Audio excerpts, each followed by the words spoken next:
Pagdating sa technicalities. Pero pagdating naman sa katrabaho,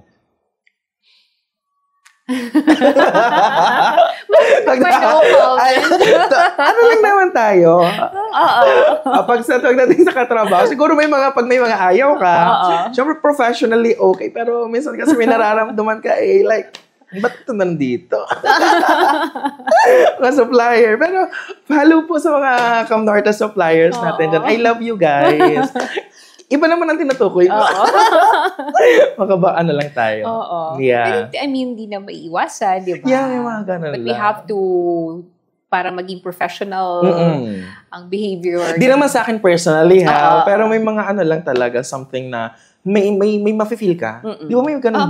May ganun tayo, di ba? Like, may mafe-feel, ano ba to? Parang, hindi mo ka-vibe. Like, hindi mo gusto yung pakikiano niya. Pero, good luck and God bless. Good luck and God bless. Para trabaho lang. Pag work, sa work lang naman. Na-experience mo ba yung may ka-partner ka on hosting? Or? Meron, oo. Yun naman ang masaya kasi palitan kayo. However, ang iniiwasan ko lang is may hirap makipagsabayan. Yung dapat match yung energy nyo diba?